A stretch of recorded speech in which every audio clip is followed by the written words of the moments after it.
market, time to circle back to the insurance space. This group spent most of the 2018 saying in the doghouse because P&C, or property and casualty insurance companies, are levered to interest rates. Remember how the industry works. Insurers don't just take your premiums and then lock that money up in a vault. They invest it, which means when rates are rising, they can generate a better risk-free return. That means the insurance stocks did go out of style when the yield on the benchmark 10-year Treasury started falling early this year. But now that yield on the 10-year is climbing again, the group has gotten a whole new lease on life. Plus, pricing had been very competitive here. It now seems to have gotten less cutthroat. Take Chubb Limited, the insurance company created by the merger of the old Chubb with Ace Limited back in 2016. At the end of June, the stock was down 13% for the year. Since then, it's rallied more than 10% just in July alone.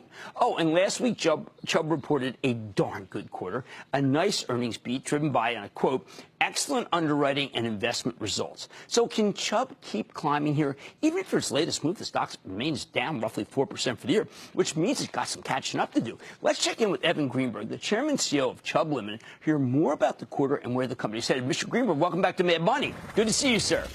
Jim, good to see you. Yeah.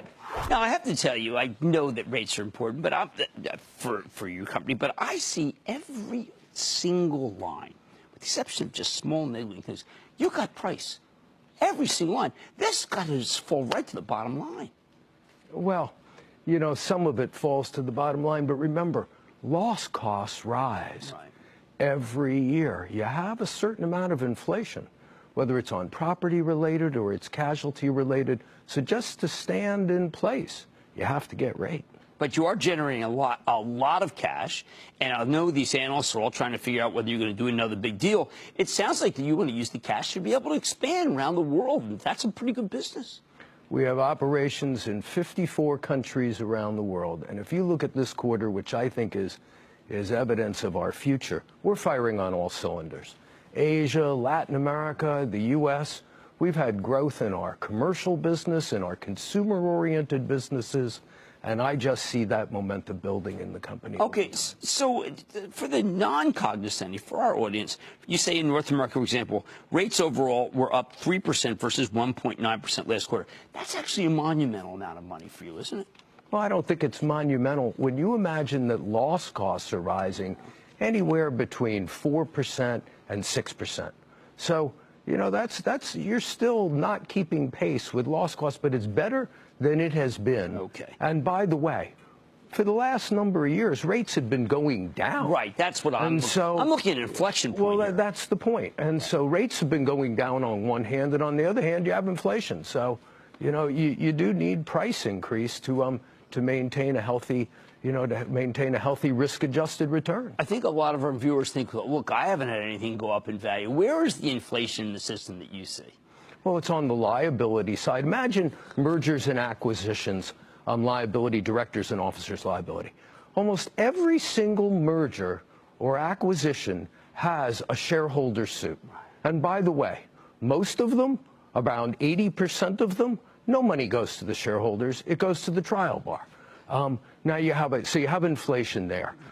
Most liability, you see the loss costs rising. And then, by the way, in property, whether it's the cost of repairs, the cost of parts, the cost of labor, of materials, costs are rising. Okay, now one thing that you're doing both to combat costs and also because you've been the visionary in the industry.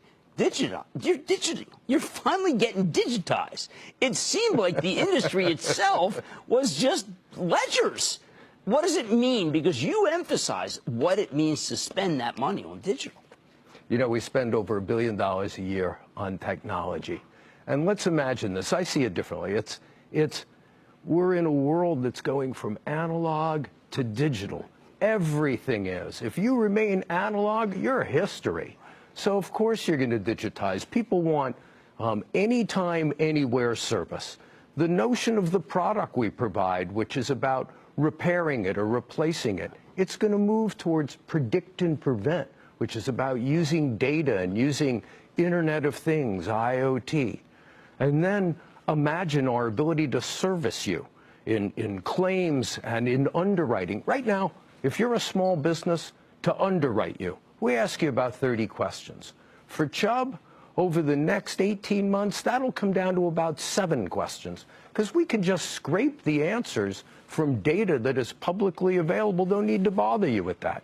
Eventually, going to have to ask you 2 questions. What's your name? What's your address? And we'll be able to figure out the rest to underwrite. Well, in full disclosure, I've been a Chubb customer for close to 30 years, and I only get to ask those questions now. And it's not favoritism. You just have my complete record. But I want to congratulate you. I think this is the inflection, and Chubb is the best in the industry. Thank you so much. Jim, thanks so much. Absolutely. Great seeing you, my friend. Okay, that's Evan Greenberg, Chairman and CEO of Chubb CB. The rates are going higher. The opportunities to invest are getting better. And digitization is going to save them a fortune. They have money's back into the break.